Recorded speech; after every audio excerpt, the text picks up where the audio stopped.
En primer lugar, quería daros las buenas tardes a todas y a todos y daros la bienvenida también a nuestra sede confederal de UGT y, sobre todo, a la exposición que el sindicato muestra con motivo del centenario de la huelga del 17, organizada por las fundaciones Francisco Largo Caballero y Pablo Iglesias, en colaboración con la Universidad de Alcalá, y que han contado con el trabajo del comisario de la exposición, Enrique del Moral, al que también se ha unido el trabajo de la Fundación Indalecio Prieto. Nuestro comisario, Enrique del Moral, podrá ilustrar durante la visita esta exposición. Además, esta exposición, quiero comentaros, conmemora el primer gran movimiento huelguístico de este país y la madurez de UGT como rama principal del movimiento obrero organizado en España. Tengo que decir que es para mí un tremendo honor presentar este acto y acompañar en esta mesa a mis dos secretarios generales de la Unión General de Trabajadores, Nicolás Redondo y Pepe Álvarez. Esta tarde queremos especialmente rendir homenaje al centenario de unos acontecimientos históricos que marcaron un antes y un después en la historia de UGT y del PSOE. En definitiva, sin decir más, del movimiento obrero en España. Y nuestro homenaje, fijaros, cobra hoy, 14 de diciembre, una mayor fuerza simbólica, pues se cumplen además 29 años de otra gran huelga, aquella huelga del 14D. Es obligado hoy reseñar el valor y el coraje de esas personas que se enfrentaron a juicios militares y a cadenas perpetuas, así como es obligado reseñar también que existen grandes paralelismos actualmente, como también los existieron en aquel 14D de 1988. Por desgracia, entre estos acontecimientos y los que sufrimos actualmente, no hay mucha diferencia. Ayer como hoy tenemos sobrados motivos para seguir con la reivindicación activa en la calle. Y ayer como hoy también estamos sometidos a encarcelamientos como los de los compañeros Rubén Rang y José Manuel Nogales. Son lamentables paralelismos en una sociedad que debería haber avanzado muchísimo más en 100 años en su dimensión social y ética que lo que estos datos indican. En datos nos va a sonar, fijaros, previo a la gran huelga del 17, aparecieron nuevas formaciones políticas entre las cuales era imposible establecer un consenso, puesto que estaban totalmente enfrentadas. Además, la corrupción era dominante y hasta 3 veces por año se acudían a comicios y se cambió de gobierno. Entonces, como hoy el crecimiento económico que acompañó a la posguerra de la Primera Guerra Mundial solo trajo más emigración, más paro, más incremento de la pobreza y la precariedad de la mayoría de los trabajadores agrarios y urbanos. Entonces, como hoy, como 71 años después, en 1988, los datos son eminentemente similares. Quiero aprovechar esta ocasión para leer una carta del Comité de la Huelga General, compuesto por Francisco Largo Caballero, Daniel Anguiano, Julián Besteiro y Andrés Saborí, a los obreros madrileños, que dice así: habéis visto que la huelga general de plazo indefinido ha sido declarada hoy en toda España. Las órdenes están perfectamente comunicadas y tenemos la seguridad de que a estas horas todos los camaradas de la Unión General de Trabajadores y del Partido Socialista se han lanzado al movimiento. Igualmente, tenemos la seguridad de que vosotros cumpliréis con vuestro deber. A la huelga, camaradas. Al empezar esta gloriosa jornada, os saludamos fraternalmente y os ofrecemos la seguridad de que por nuestra parte no hemos de escatimar ni esfuerzo ni nuestro sacrificio. Adelante con absoluta confianza en el triunfo. Y quiero además recordar unas palabras de Antón Sarasíbar, secretario de organización de UGT en 1988, con motivo de la huelga general del 14 de diciembre, de la que hoy, como digo, se cumplen 29 años. La UGT encabezó la contestación obrera junto a comisiones obreras y otros sindicatos minoritarios, cuyo máximo exponente fue la huelga general del 14 de diciembre de 1988, que constituye la huelga de mayor seguimiento de la historia de nuestro país, donde se reivindicó una política de solidaridad basada en el reparto de una parte de los beneficios que se estaban generando por un mayor crecimiento de la economía, un giro social en compensación de la deuda social contraída con los trabajadores desde años atrás. Son palabras que actualmente nuestro secretario general, Pepe Álvarez, menciona casi de diario cuando hace referencia al necesario reparto de la riqueza, de la nueva riqueza que se está creando actualmente con el crecimiento del PIB. De nuevo, paralelismos.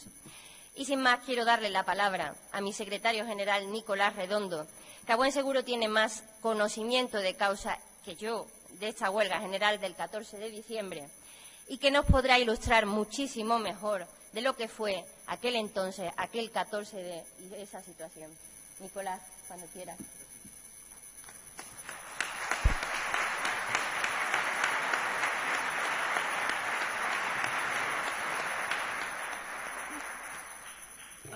Agradecer a la Comisión Ejecutiva de la UGT y a su secretario general, el compañero Pepe, su invitación a participar en la exposición de la huelga general de 1917 y el aniversario del 14 de diciembre de 1988. El paro del 14D no fue consecuencia de un enfado o calentón de los responsables sindicales de la UGT y del movimiento sindical, ni producto tampoco de la animadversión personal a ningún líder, ni, por supuesto, una contestación orientada a desgastar y, menos aún, a derribar el gobierno presidido por Felipe González. De ahí nuestra decisión de convocar un paro y no una huelga para que quedaran claros sus objetivos. Las razones en las que se sustentaba la posición de UGT eran objetivas. Consistía pura y simplemente en que la UGT y el conjunto del movimiento sindical estaban en profundo desacuerdo con las medidas de ajuste y austeridad que fueron adoptados por los sucesivos gobiernos del Partido Socialista Obrero Español. Los desencuentros no irrumpieron de la noche a la mañana. Fue un proceso gradual que se agudizó después de la llegada del PSOE al Gobierno el 28 de octubre de 1982. En ese sentido, recuerdo la reunión conjunta del 6 de mayo del 82, en la que el secretario de Organización, Antón Saracíbar, dijo: «Están sucediendo hechos domésticos, no por ello menos preocupantes, que configuran en el sindicato un estado de opinión, como es la manifiesta insensibilidad del partido hacia el sindicato, al pretender supeditar, decía Antón, los sindicatos sindicales a los políticos», y citó hechos concretos, algunos de ellos referidos a las elecciones municipales de Andalucía.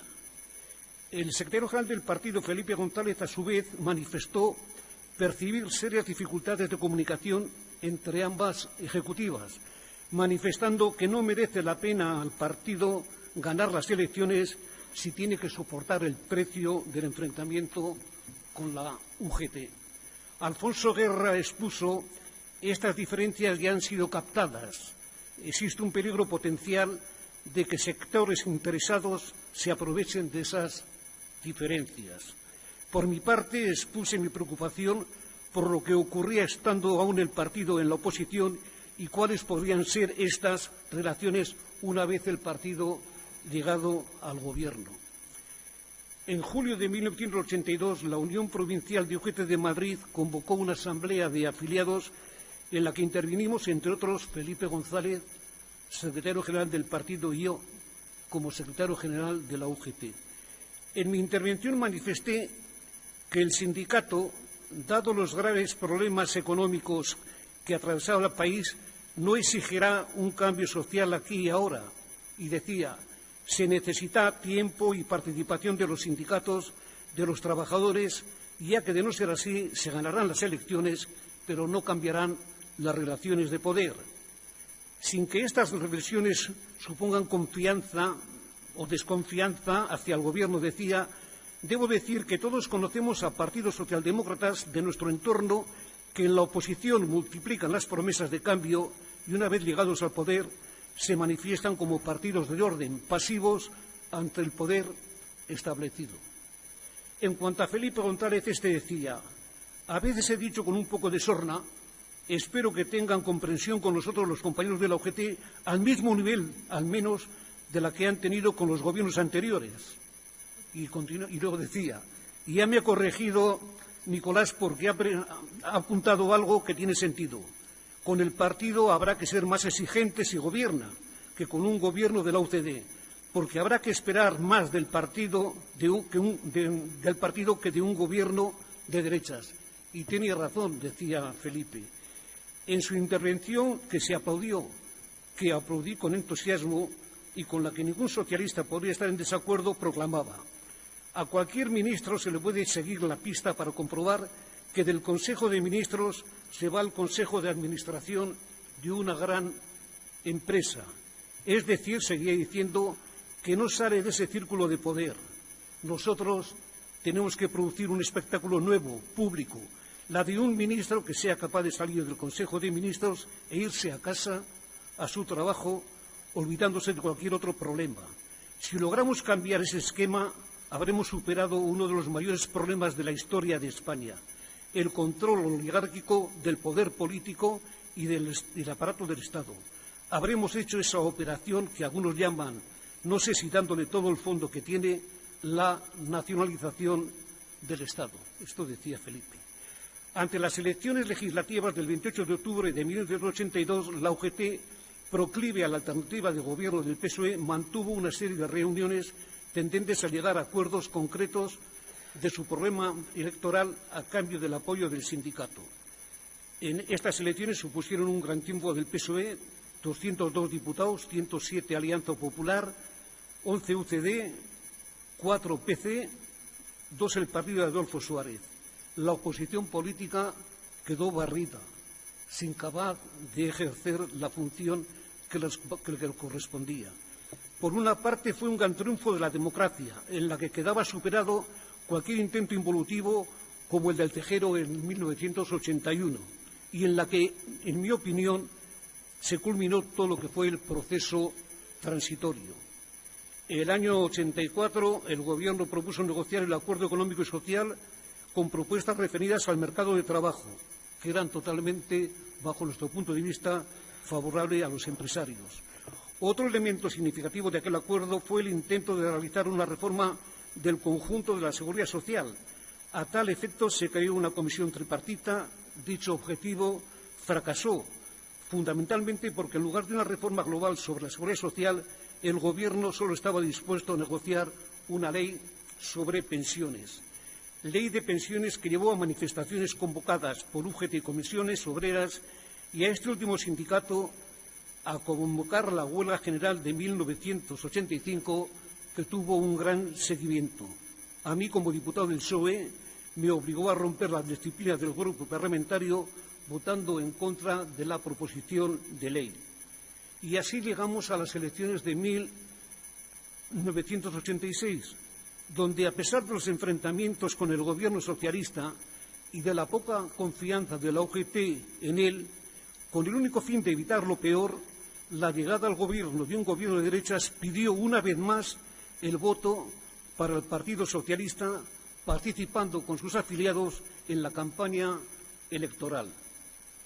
Después de las elecciones, el nuevo Gobierno mantuvo prácticamente la misma política, con argumentos como que se establecía una supuesta realidad de causa-efecto entre el nivel de vida de los trabajadores en activo y el crecimiento del desempleo, que el paro masivo se explicaba por la fuerte rigidez del mercado de trabajo, se argumentaba que las prestaciones por desempleo eran muy elevadas y con ello se reducía el interés por buscar trabajo.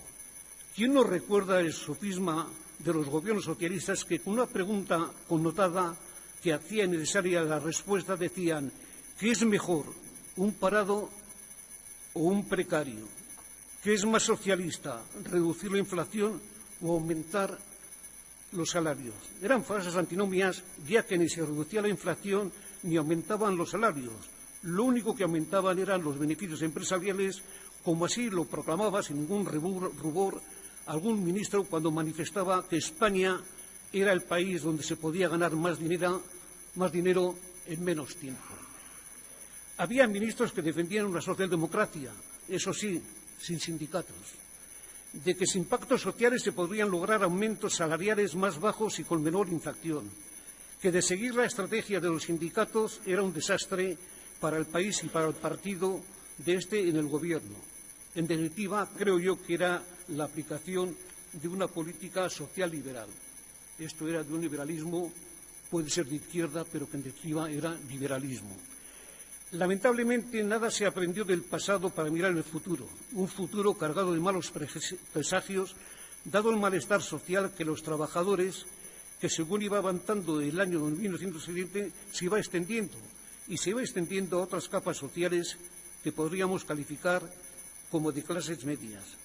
En esta clara oposición al proyecto de la Ley de Presupuestos General del Estado de 1988, remitido por el Gobierno al Parlamento en materias como la protección por desempleo, incremento de retribuciones salariales y de pensiones o regresivas reformas fiscales, dimitimos de nuestras responsabilidades parlamentarias Antón Saraquíbar, Cándido Méndez, en aquel entonces secretario general de Andalucía, Emilio Castro, Suso Mosquera y yo mismo. El Comité Confederal de UGT, celebrando el 9 y 10 de octubre del 87, pedía calma y sosiego al partido, al Gobierno y al Partido Socialista, manifestando que las relaciones Gobierno-sindicato no era un problema interno de la familia socialista, como decía el Gobierno. Se trataba simplemente de encajar intereses contrapuestos inherentes a la complejidad de las sociedades modernas. El 24 de enero de 1988, en el 31 Congreso del Partido Socialista, en nombre de la UGT manifesté: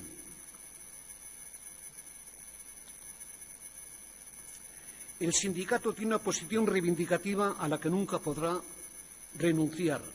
Y, por otra parte, se puede pretender que siempre marchen armoniosamente el impuesto transformador de la sociedad que el sindicato representa y la gestión y administración de la cosa pública.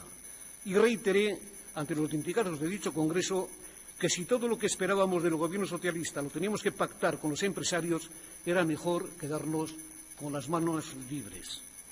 La gota que colmó el vaso fue el llamado Plan de Empleo Juvenil, que los sindicatos consideraron como una medida más de precarizar aún más el contrato de trabajo y que llevó a varias movilizaciones en el mes de noviembre y a la culminación el 1 de diciembre de una manifestación en la que participaron más de 30.000 manifestantes.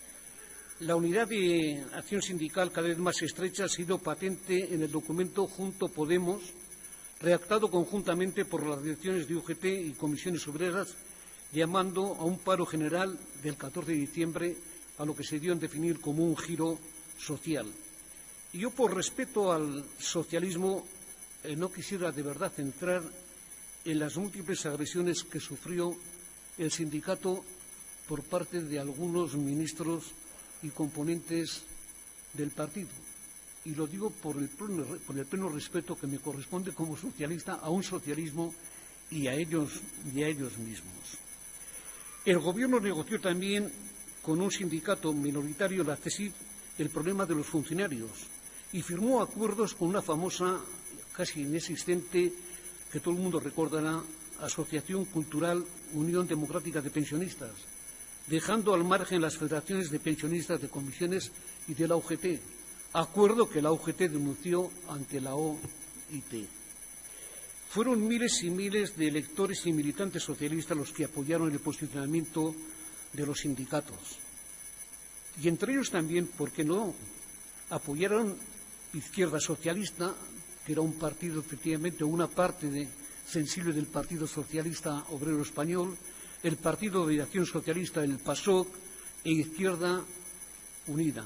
Incluso llegaron a un llamamiento de apoyo al paro.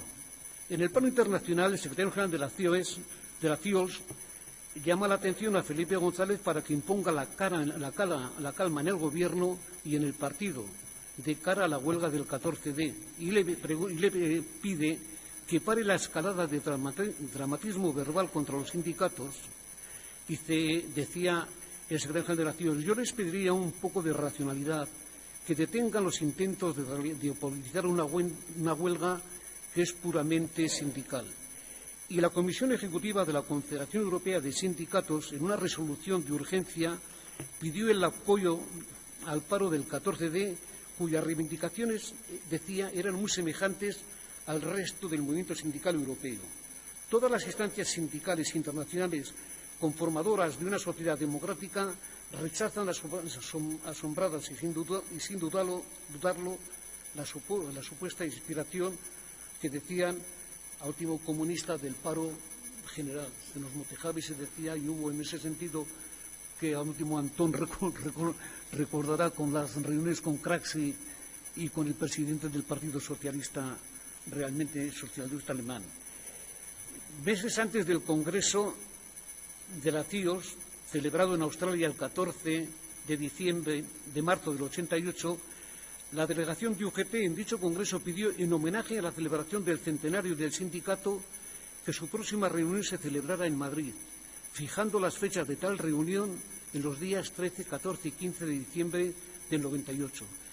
Y lo que en principio iba a ser una fecha fundamentalmente dedicada a celebrar el centenario de la UGT se transformó paradójicamente en la huelga o paro general más importante de nuestro país, de la que fue testigo dicha comisión ejecutiva compuesta por experimentados sindicalistas sorprendidos por la amplitud de la huelga.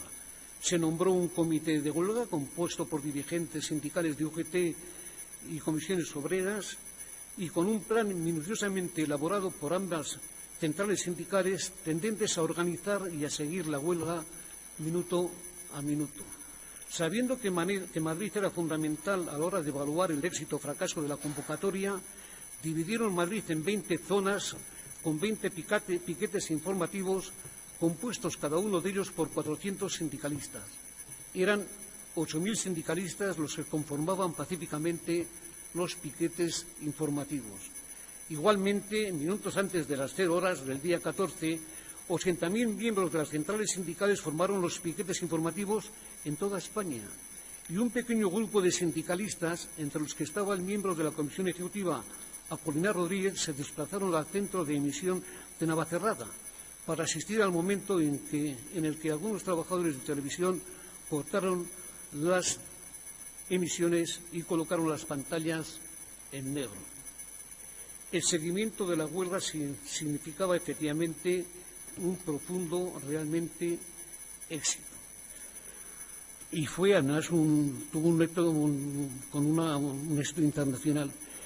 Curiosamente, el 14 de abril de 1989, en un pacto entre el Partido Socialista y el Partido Popular, a propuesta del portavoz de este grupo, Miguel Herrero de Miñón, el Congreso aprobó un incremento de 198.000 millones de pesetas destinados a gastos sociales y a retirar lo que fuera la espoleta del 14D, el Plan de Empleo Juvenil.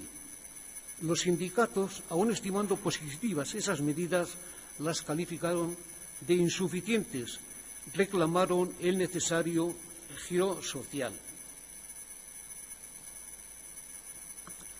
El éxito del 14 de diciembre y los resultados de las elecciones legislativas en octubre del 89, en los que la UGT pasó de 6 a 17 diputados, creo que propició la iniciativa de Carlos Olchaga, ministro de Economía y Hacienda, de pedirme una reunión que después de varios intentos se concretó en el domicilio de José María Zupiaur, y allí me propuso que con la autorización del presidente del Gobierno era necesario abrir unas negociaciones, Gobierno, sindicatos, UGT, comisiones obreras, que dio lugar a la iniciativa a lo que se dio a llamar la iniciativa de llamar propuesta sindical prioritaria, consiguiendo con ella una gran parte de las reivindicaciones del 14 de diciembre. La prevista negociación bilateral Gobierno-sindicatos de la segunda fase, que también habíamos llegado a un acuerdo de la propuesta sindical prioritaria, se transformó curiosamente a propuesta del Gobierno no ya en una negociación bilateral, sino en una negociación tripartita de empresarios, sindicatos y Gobierno en un denominado pacto de competitividad que nos llevó al más completo fracaso y a la convocatoria de las huelgas a último de 1992 y 1994. Me interesa mucho, todavía ante algunos compañeros que sacralizan realmente a la familia socialista, por lo que quisiera remarcar, para disipar cualquier infundio o malentendido, sobre una supuesta contestación de la UGT orientada a desgastar y menos aún a derribar el gobierno presidido por Felipe González, que desde el 28 de octubre del 82 hasta la declaración de la huelga del 14 de diciembre del 88 transcurrieron 6 y conflictivos largos años, que son, creo yo, demasiado tiempo para interpretarlo con caracteres atrabiliarios. La defensa de los más necesitados, la defensa de un reformismo radical, incluía también la defensa de un partido socialista que tuviera el poder de aglutinar en su entorno a la izquierda. Creo que estos fueron los factores fundamentales de la historia de UGT. Y creo que habría que pensar un poco, lo que no parece lógico es que después de 30 años de un profundo silencio, los ministros de aquel entonces, a último, nunca se hayan interrogado sobre sus responsabilidades en la provocación de ese paro, dado su más que evidente alejamiento del diario y de los intereses de las personas que decía representar. Digo que no me parece probable esa reflexión porque en las recientes memorias de un ministro de aquel entonces, achaca exclusivamente a los sindicatos, especialmente a la UGT y a su secretario general, la responsabilidad de los conflictos sociales y de los enfrentamientos del Gobierno. Simplemente 2 hechos y voy a terminar. En uno de ellos dice, el 8 de abril, último también del 94, dice, Nicolás Redondo se despide de la Secretaría General de la UGT con el escándalo de la PSV pisándole los talones. Y en los últimos 10 años ha hecho todo el daño que ha podido al Partido Socialista. Cualquier otro que hubiera hecho lo que él había hecho habría sido expulsado del partido. Pero Redondo era el secretario general de la UGT. Y luego una cosa curiosísima también, que casi es una satisfacción, porque no solamente salgo yo ahí trabucado, sino que algunos más y algunos en mayor medida que yo. Dice en la página 354, aquel debate de la televisión, ha puesto de manifiesto ante 18 millones de telespectadores la ruptura entre la UGT y el Gobierno. Y en mi caso, en la ruptura que Alfonso Guerra o Nicolás Redondo o Olivier efectivamente a la vez me han estado engañando. No sé tampoco por qué razón sale eso. Y ya termino diciendo, creo que ha habido una larga etapa en que las izquierdas, el sindicato, los partidos políticos tendrán que hacer efectivamente frente de manera más radical a políticas públicas que, especialmente en los últimos años de gobiernos del Partido Popular, han ido alejando de nuestros conceptos, tradicionales, como son la libertad, la igualdad y la solidaridad con los más débiles. Creo que uno de los problemas que tenemos los de la izquierda es dar alternativas y hacer frente a una situación en la cual nos vayamos acercando a los objetivos que son tradicionales en el socialismo. Muchas gracias.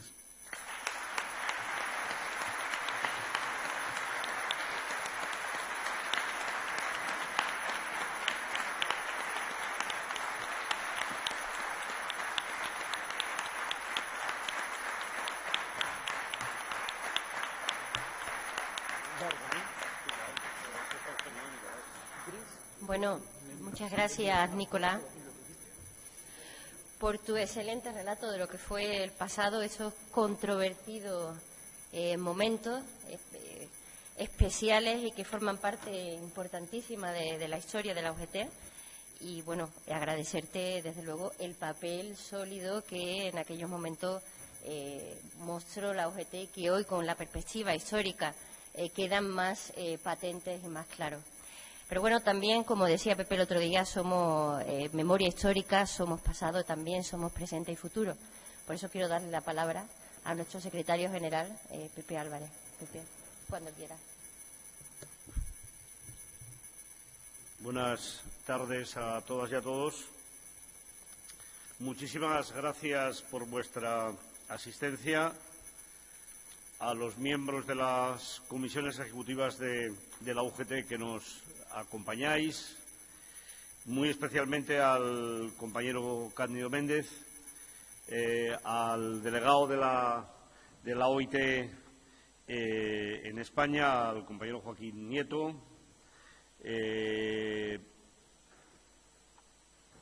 al compañero José Antonio Romero, productor de cine y productor de la película La Cuarta Internacional, en la que también estamos colaborando, a los compañeros de Comisiones Obreras que nos acompañáis en este acto, a Gorri y a José Luis Gil, secretario de Formación. Seguro que me quedan muchas más personas por nombrar por su nombre, pero me vais a permitir que nombre a dos personas que hemos vivido con ellos unos momentos de emoción, de dureza, que son los dos compañeros de la Plaza de la Lealtad, que finalmente fueron a juicio por participar en un piquete, el compañero José Manuel Nogales y el compañero Rubén Sanz, que también nos acompañan, porque esta podría ser uno de los últimos capítulos de un sindicato que el año que viene cumplirá 130 años, que tiene una larguísima historia de compromisos con la clase trabajadora de este país y que la Comisión Ejecutiva Confederal quiere, sobre todo en unos momentos no fáciles, seguramente que mucho menos difíciles que otros, pero en todo caso los que los vivimos los sentimos como no fáciles y en cada momento la posibilidad de ver la gravedad o no,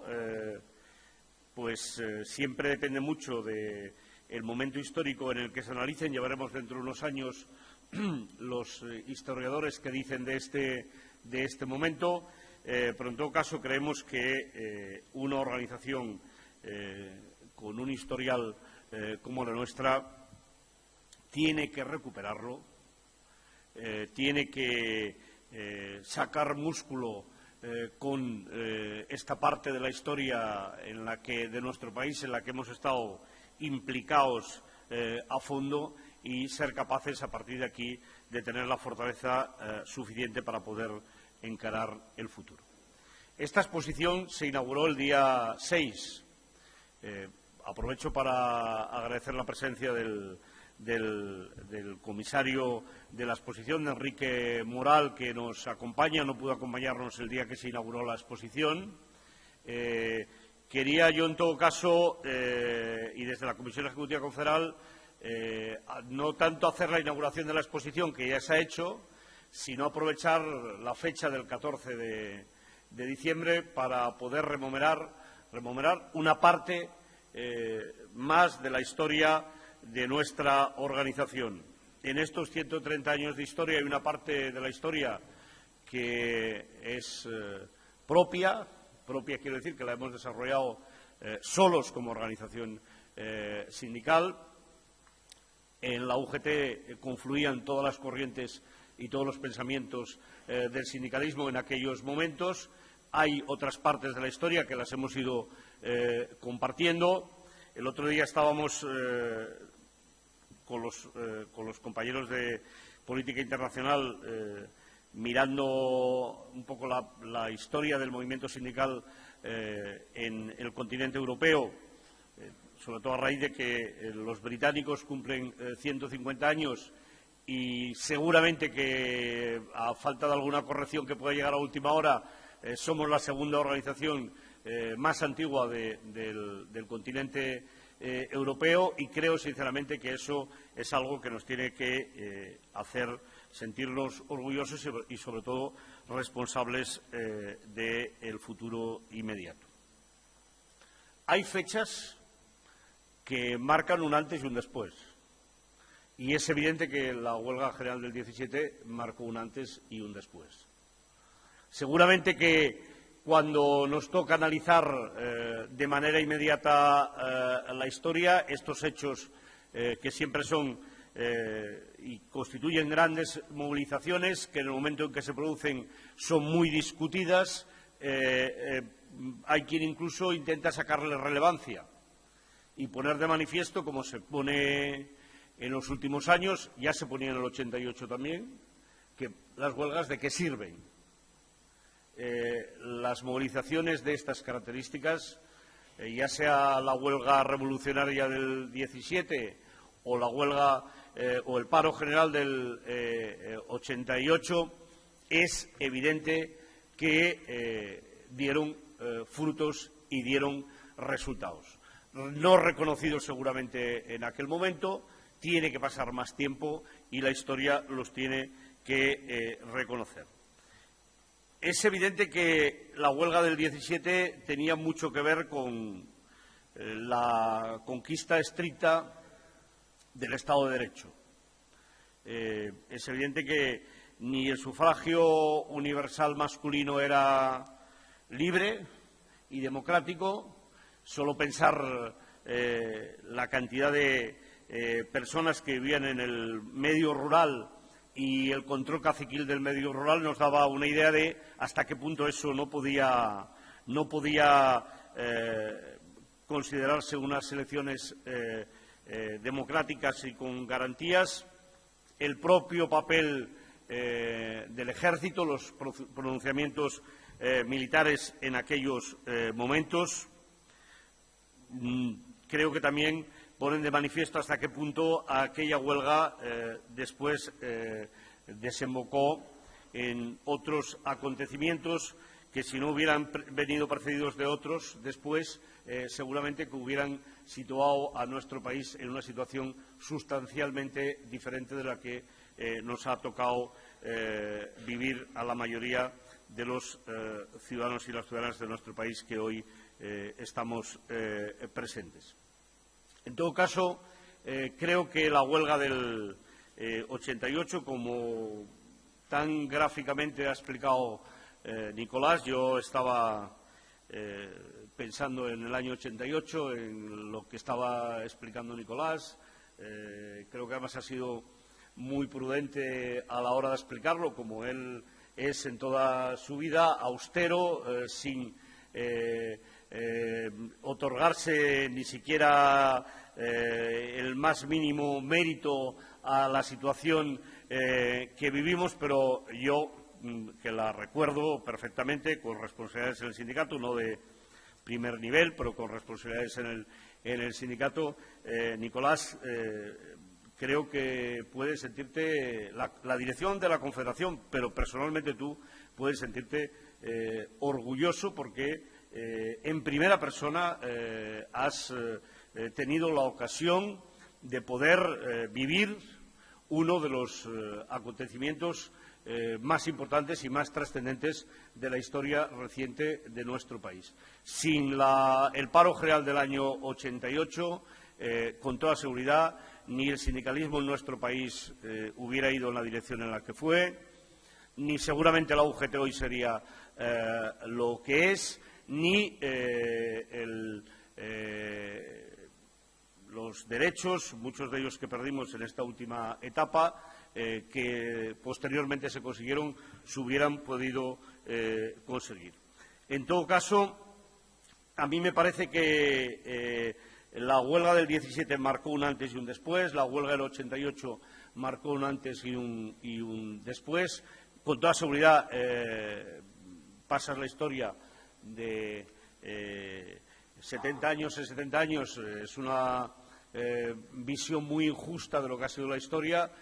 Cuando tengamos la oportunidad tengáis la oportunidad de poder ver la exposición, veréis que todo es mucho más amplio, veréis que hay centenares de miles de personas que han ido contribuyendo en este sindicato hasta el día de hoy a traernos a donde estamos, muchas personas anónimas, pero en todo caso creo que de esas dos fechas nos tienen que servir para coger impulso de cara al futuro.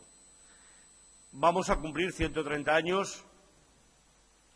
Casi siempre se aprovecha cuando el cumplimiento de los años es redondo o son 25 o son los 50. Yo creo que cualquier momento es bueno para poder mirar hacia atrás y proyectarnos hacia el futuro, y desde la Comisión Ejecutiva Confederal queremos que esta efeméride sea un elemento de relanzamiento de nuestra organización, de la acción sindical de nuestra organización, pensando en el pasado, en el presente y en el futuro.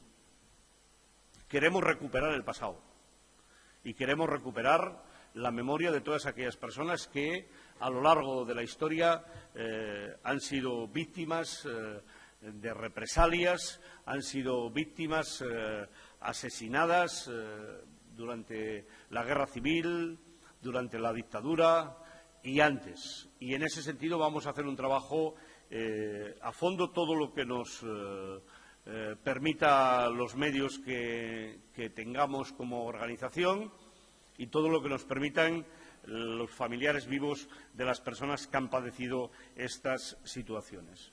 En primer lugar, por respeto a la historia. No hay ninguna posibilidad de que en este país haya reconciliación si no somos fieles a nuestra historia y situamos a cada uno en el lugar que le corresponde. Hace unos días, Cándido también estuvimos en Madrid con los compañeros de la limpieza viaria de Madrid, reconociendo a 11 barrenderos que fueron asesinados cuando entró el ejército fascista a Madrid. Reconociendo también a los centenares que fueron despedidos sencillamente porque eran militantes de la UGT o sencillamente, en algunos casos, seguramente porque había que hacer sitio para los falangistas que querían ocupar las plazas que ellos tenían como barrenderos en Madrid. Y es muy gratificante ver cómo los bisnietos, había algunos bisnietos, se emocionan pensando en sus abuelos y pensando que finalmente, aunque sea después de mucho tiempo, se recupera la memoria histórica de sus familias. En ese sentido, nuestras organizaciones en el conjunto de España están trabajando para poder ir haciendo estos reconocimientos y actuar, porque yo creo que no se puede decir que hemos cerrado este periodo de nuestra historia de manera digna mientras tengamos personas, mujeres, hombres en las cunetas de nuestras carreteras sin que se les haga un reconocimiento y a la vez puedan descansar en paz, que seguramente que ya están descansando, pero que hay mucha gente que seguramente que piensa que no están descansando, reconocidas por sus familiares. Queremos aprovechar el 130 aniversario para también proyectar la organización del siglo XXI. Por eso vamos a trabajar en la elaboración de un manifiesto del 130 aniversario que reconozcamos aquellas cuestiones que hace 130 años no formaban parte de las necesidades, de las prioridades, de las sensibilidades de la sociedad y hoy la forman y la tienen que formar además y nosotros queremos contribuir a que sea así. Desde el feminismo, pasando por el reconocimiento de las libertades desde la perspectiva más amplia. Creo que en este país este proceso de reconocimiento que hemos venido haciendo en los últimos años tiene que pasar a formar parte del núcleo central ideológico de nuestra organización, porque con toda seguridad eso es lo que nos va a situar en el siglo XXI en mejores condiciones para poder abordar el futuro. Yo ya os convoco al 130 aniversario, también con la perspectiva, y voy a ir terminando. Hoy lo decía en la manifestación que hemos tenido de la Federación de Servicios de de empleados y empleadas de los servicios públicos, con relación a la ley de presupuestos, también con la idea de ir situando algunos paralelismos que se empiezan a dar. Creo que, de la misma manera que la UGT, antes del año 88, fue encendiendo luces rojas, Nicolás, en su intervención, las ha ido enumerando de otra manera, porque la Unión General de Trabajadores hoy no tiene una relación estrecha como la que podía tener en el año 88 con ningún partido, ni la tiene ni la quiere tener. Es una organización que vuela por sí misma y que quiere además que ese vuelo por sí mismo y esa autonomía sea la que la enraíce plenamente en el movimiento obrero de nuestro país, movimiento obrero plural, diverso, con una situación de izquierdas cada día más diversa y más plural, pero en todo caso encendiendo luces rojas, porque la sociedad tiene que ser consciente de que hemos nacido y la historia, si no hubiéramos nacido, haría que nacieran organizaciones para hacer una cosa muy sencilla, que es repartir la riqueza. Llevamos viviendo en un país muchos años en el que siempre se nos pide sacrificios. Cuando las cosas van mal, porque hay que sacrificarse. Y cuando van bien, pues porque hay que continuar sacrificándose, no vaya a ser que puedan ir mal. Y este momento en nuestro país ha llegado y todo el mundo tiene que ser consciente de que un país que lleva 3 años creciendo en un torno del 3%, que la perspectiva que tenemos de crecimiento es igual o superior. Es un país que ha ido durante los años anteriores con un proceso de recorte de derechos absolutamente brutal, de derechos y de libertades, pero de derechos absolutamente brutal.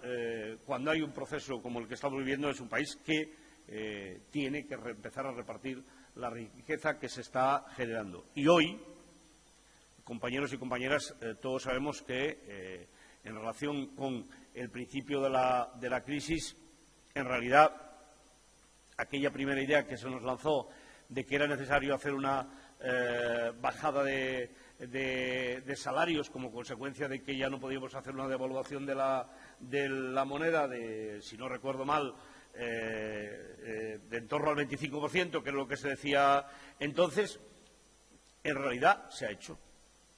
Y no se ha hecho del 25%, se ha hecho desde una perspectiva general.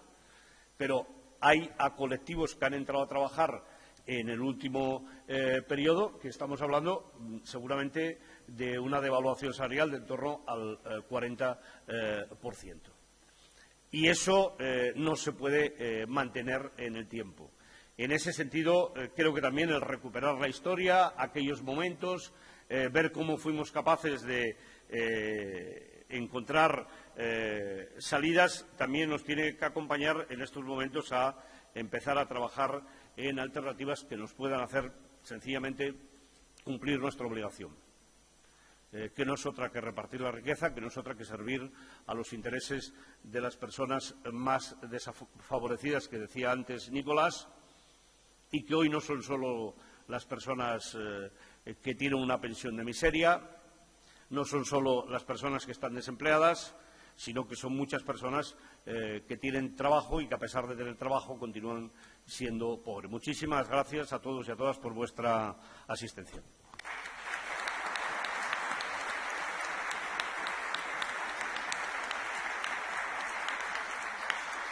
Bueno, yo quería agradecerte, Pepe, tus palabras. Como dice un dicho, quien no honra ni reconoce su pasado no puede crecer ni avanzar en el futuro. Creo que eso ya decía, o algo parecido lo decía Confucio, pero hoy por hoy nos honra a la UGT que seas tú quien ponga en práctica este principio. Muchísimas gracias por tu exposición. Y yo no quería despedir este acto sin, daros las gracias, por supuesto, por vuestra presencia y anunciaros que esta tarde, a las 7 de la tarde, en el Matadero, es nuestro secretario de organización, Rafael Espartero, quien interviene en la presentación de un libro. Precisamente viene al caso el 14 de 3 décadas después, presentación del libro La Gran Huelga General, de Sergio Gálvez Viesca. Así que estáis todos combinados. Muchísimas gracias y buenas tardes a todos.